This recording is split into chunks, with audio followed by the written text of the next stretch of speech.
शास्त्र तब तक व्यर्थ हैं जब तक आपको अपना अनुभव नहीं हुआ, लेकिन तभी तक सार्थक मालूम पड़ता है जब तक आपको अपना अनुभव नहीं हुआ। जिस दिन आपको अपना अनुभव हो जाता है तब आप स्वयं ही शास्त्र हो जाते हैं। जब आप अपने स्वयं ही शास्त्र हो गए तो अब शास्त्र की क्या सार्थकता। तो शास्त्र जिस दिन सार्थक होता है उसी दिन व्यर्थ हो जाता है। जान लिया आपने ही वह जो शास्त्र जनाते हैं, अब शास्त्र का क्या मूल्य है। पहुंच गए मंजिल पर, हो गई यात्रा, तो वह जो नक्शा ढोए रखते थे अब तक, उसका अब क्या अर्थ। उसको फेंक दे सकते हैं, उस नक्शे को अब क्या करिएगा।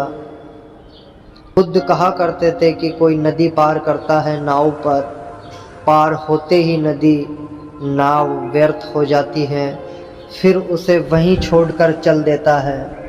लेकिन बुद्ध कहते थे कि एक दफ़ा 4 गवारों ने भी नदी पार की तो पार कर ली उन्होंने, फिर उतर कर नाव अपने सर पर रख ली।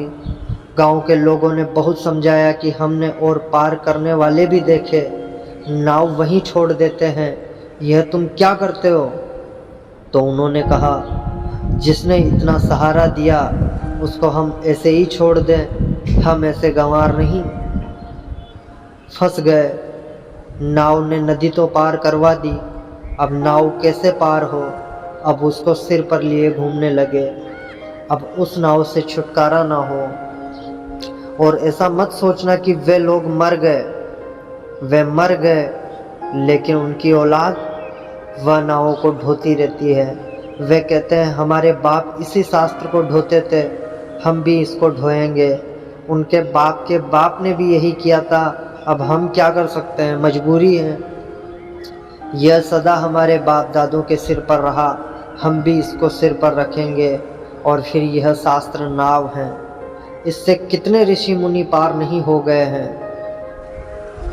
जिस दिन स्वयं का अनुभव होता है उस दिन शास्त्र में कुछ भी नहीं बचता। ये भी ठीक है, उसी दिन शास्त्र सार्थक होता है, ये भी ठीक है, क्योंकि उसी दिन पता चलता है जो शास्त्र ने कहा था वो ठीक है। यह पैराडॉक्सिकल विरोधाभासी वक्तव्य मालूम पड़ेगा। जिस दिन शास्त्र पता चलता है सही है उसी दिन बेकार हो जाता है, उसको छोड़ देता है। असली अध्यात्म का पथिक शास्त्र को छोड़ देता है। और अंतिम बात उपनिषदों ने कमाल की कही है। सिर्फ बुद्ध ने उतनी हिम्मत की और कह दिया कि आत्मा भी मैं नहीं हूँ। उपनिषद का यह आखिरी सूत्र अद्भुत है, उसमें बुद्ध का सारा सार आ गया है। और अंत में जब शास्त्र भी छोड़ देता है तो आत्मा के ऊपर का भी भ्रम छोड़ देता है। फिर वह ये भी नहीं कहता कि मैं आत्मा हूँ, मैं मकान नहीं हूँ। यहाँ से शुरू हुई थी बात, मैं शरीर नहीं हूँ, मैं मन नहीं हूँ, यहाँ गहरी गई थी। यह आखिरी छलांग है कि मैं आत्मा भी नहीं हूँ। इसका क्या मतलब होगा?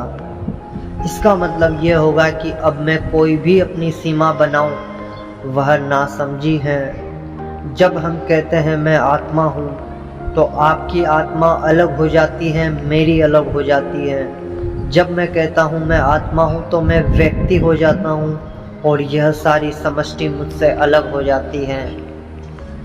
आखिरी भ्रम यह भी टूट जाता है कि मैं अलग हूँ, कि मैं व्यक्ति हूँ। तब यह सारी समष्टि और मेरे बीच के सारे फासले, सारी सीमाएं गिर जाती हैं। तब बूंद सागर हो जाती है। तो बूंद ये भी कैसे कहे कि मैं बूंद हूँ, तब बूंद गिरकर सागर हो जाती है। तो बूंद कैसे कहे कि मैं बूंद हूँ। आखिर में जब सब छूट जाता है तब यह भी छूट जाता है कि मैं आत्मा हूँ। इसका अर्थ ये नहीं है कि आत्मा नहीं है, इसका यह अर्थ है कि मैं परमात्मा हूँ। आत्मा भी होने से काम नहीं चल सकता। यह घोषणा बड़ी कठिन है और यह घोषणा जब भी की जाती है तब कठिनाई खड़ी हो जाती है। अल-हिल्लाज मंसूर ने कहा मुसलमानों से कि मैं परमात्मा हूँ। उन्होंने फौरन उसे सूली दे दी कि कैसी कुफ्र की बात करते हो, पाप की बात करते हो तुम और परमात्मा। कितने ही ऊंचे हो जाओ, सिद्ध से सिद्ध हो जाओ, लेकिन कोई परमात्मा नहीं हो सकता, क्योंकि परमात्मा होने का मतलब है आखिरी बात। आदमी मिट्टी से पैदा हुआ, इतनी ऊंची उड़ान ये नहीं होगा। तो मंसूर को उन्होंने काट डाला, और जब मंसूर काटा जा रहा था तब भी मंसूर हंस रहा था। किसी आदमी ने भीड़ में से पूछा कि तुम क्यों हंस रहे हो? तो मंसूर ने कहा मैं इसलिए हंस रहा हूँ कि जिसे ये काट रहे हैं उसको तो मैं पहले ही कह चुका था कि मैं नहीं हूँ। ये किसको काट रहे हैं ये तो हम पहले ही कह चुके, ना समझो कि ये मैं नहीं हूँ।